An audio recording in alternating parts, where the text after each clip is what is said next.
حضرت حمنا بنت حجش رضی اللہ عنہا نے جب آپ صلی اللہ علیہ وسلم سے استحاضہ کے متعلق پوچھا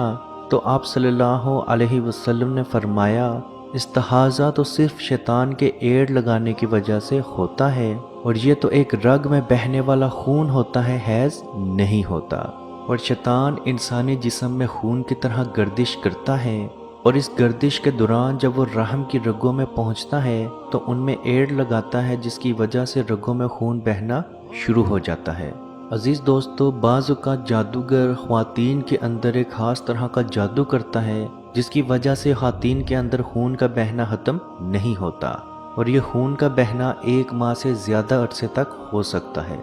اور اس کے ساتھ ساتھ جادوگر عورتوں کے اندر بانجھ پن بھی پیدا کر دیتا ہے۔ آج کی اس ویڈیو میں ہم لوگ یہ مسئلہ کمپلیٹ ڈیٹیل سے بتائیں گے اور اس کا مکمل علاج بھی بتائیں گے۔ آپ یہ عمل کر کے دیکھیں، انشاءاللہ بحکم خدا آپ کو فائدہ ضرور پہنچے گا۔ استحاضہ کا جادو صرف اور صرف خواتین کے اوپر ہی ہوتا ہے۔ اس جادو کے لیے جادوگر ایک جن کو عورت پر مسلط کرتا ہے جس پر اس کو جادو کرنا مقصود ہو، اور وہ جادوگر جن کی ڈیوٹی لگاتا ہے کہ اسے استحاضہ کی بیماری میں مبتلا کر دے۔ چنانچہ جن عورت میں داخل ہوتا ہے اور اس کی رگوں کے ساتھ بہنا شروع کر دیتا ہے۔ اس کے علاوہ اگر عورت شادی شدہ ہے تو جادوگر جادو کے ذریعے اس پہ بانجھ پن کر دیتا ہے، اور یہ بانجھ پن ضروری نہیں کہ صرف عورت کے اوپر ہو، مرد کے اوپر بھی ہو سکتی ہے۔ مرد 2 طرح سے ناقابل اولاد ہو سکتا ہے، ایک تو یہ کہ وہ جسمانی طور پر مریض ہو اور ناقابل اولاد ہو، جس کا علاج وہ میڈیکل کے ذریعے، میڈیسنز کے ذریعے کر سکتا ہے،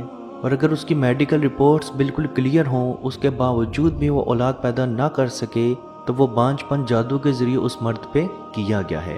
یاد رہے، اولاد کی پیداواری صلاحیت کے لیے مرد کے پاس کم از کم 1 سینٹی میٹر سپرم ہونا بہت ضروری ہے، اور جن یہی کوشش کرتا ہے کہ انسان کا سپرم لیول کم سے کم تر ہو جائے۔ عورت کا بانجھ پن بھی اسی طریقے سے 2 طرح سے ہوتا ہے، ایک تو وہ کہ وہ قدرتی طور پر اولاد جنم دینے کے قابل نہ ہو، جس کا علاج وہ میڈیسنز کے ذریعے ڈاکٹر کی صلاح کے ساتھ کر سکتی ہے، اور دوسرا وہ کہ اس کی اور اس کے ہسبینڈ کی میڈیکل رپورٹ تو بالکل کلیئر ہوں لیکن اس کے باوجود بھی اولاد نہ ہو رہی ہو، یا وہ عورت حمل سے تو ہو جاتی ہو لیکن اس کا بچہ حمل میں ہی مر جائے، یا اگر بچہ پیدا بھی ہو جائے تو 2 سے 3 ماہ کے اندر اندر پیلے کلر کے دست کرتے ہوئے بچہ مر جائے، اور جب وہ بچہ مرے تو اس کا رنگ جامنی رنگ کا پڑ جائے۔ عزیز دوستو، بانجھ پن کے جادو کی کچھ علامات اور نشانیاں ہیں جن میں سینے کے گھٹن خاص کر عصر کے بعد سے لے کے آدھی رات تک موجود رہے، پریشان حالی، پیٹھ کی نچلی ہڈیوں میں درد، یعنی کہ جو آپ کی سپائنل کارڈ ہے، جو آپ کی بیک بون ہے، اس کے نچلی حصے میں بہت زیادہ درد محسوس ہو، نیند میں گھبرانا، نیند میں خوفناک خواب دیکھنا، نیند میں ایسا محسوس ہونا کہ کوئی ڈراموی چیز آپ کو دیکھ کے آپ پہ ہنس رہی ہے، تو عزیز دوستو یہ بانجھ پن کی علامت ہے۔ اور عزیز دوستو، سحر استحاضہ یعنی کہ جو عورتوں میں خاص کر لڑکیوں کے اندر جو بیماری پیدا کی جاتی ہے اس کا اور بانجھ پن، ان دونوں کا علاج ایک ہی طریقے سے ہے، اور اسی لیے ہم نے دونوں مسئلوں کا ذکر ایک ہی ویڈیو میں کیا ہے۔ آپ نے سب سے پہلے 7 بیری کے پتے لینے ہیں، اور کوشش کریں کہ وہ پتے ایسے ہوں جن کے اوپر کوئی چوٹ نہ لگی ہو۔ آپ نے 2 پتھروں کے درمیان ان پتوں کو رکھ کے اچھی طرح سے پیس لینا ہے، یعنی کہ سلوٹے کے اندر رکھ کے اس کو پیس لینا ہے۔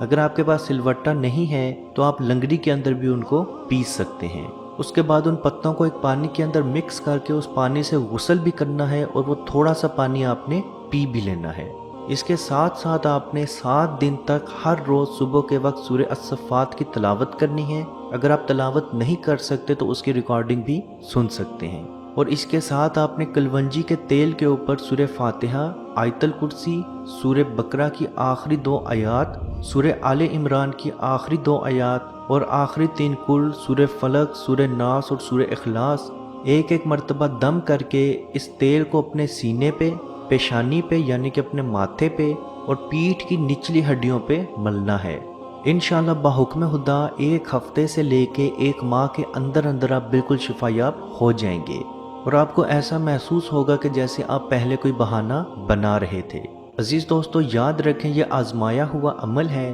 اور جس جس شخص نے اس عمل کا استعمال کیا ہے اس کا جادو مکمل طور پہ ختم بھی ہوا ہے، اور اس کی زندگی خوشیوں سے بھر بھی گئی ہے، اور اللہ پاک نے اس کو اولاد بھی عطا فرمائی ہے۔ عزیز دوستو، اس ویڈیو کو جہاں تک ہو سکے ضرور شیئر کریں، کیونکہ آپ کی وجہ سے اگر کسی کی پریشانی دور ہوگی تو اس کا ثواب بھی آپ کو ضرور ملے گا۔ اللہ پاک سے دعا ہے کہ ہم سب کو اپنے حفظ و ایمان میں رکھے، اور کشمیر کے بھائیوں پہ خصوصی رحم فرمائے، اور ان کو آزادی کی نعمت عطا فرمائے۔ آمین۔ اللہ حافظ۔ اے مالک، ہمارے اٹھے ہوئے ان گندے ہاتھوں کی طرف نہ دیکھ۔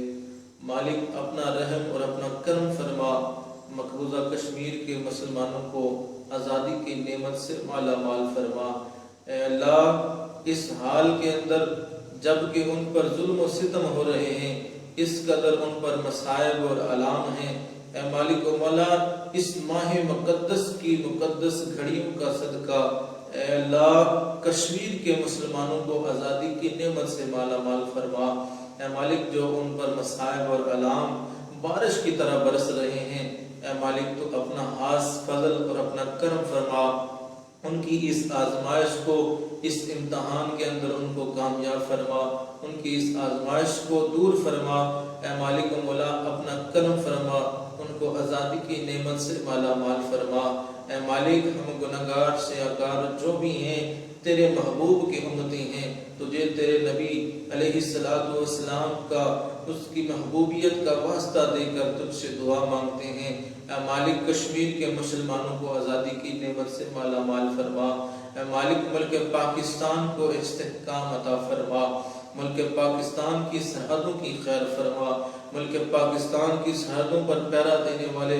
نوجوانوں کو الہ العالمین ہمت اور حوصلہ عطا فرما۔ ملک پاکستان اور دنیا کے اندر اسلامی مملکت کے جتنے بھی حکمران ہیں، اے مالک ان کو شرم و حیا عطا فرما۔ اے مالک، ان کو کفار کی آنکھوں میں آنکھیں ڈال کر بات کرنے کا حوصلہ اور ہمت عطا فرما۔ اے مالک و مولا، اسلامی ملکوں کو اکٹھے ہو کر اے مالک و مولا کشمیر کی سلامتی کے لیے، حق حدرادیت کے لیے آواز اٹھانے کی توفیق عطا فرما۔ اللہم ربنا تقبل منا انک انت السمیع العلیم وتب علینا یا مولانا انک انت التواب الرحیم۔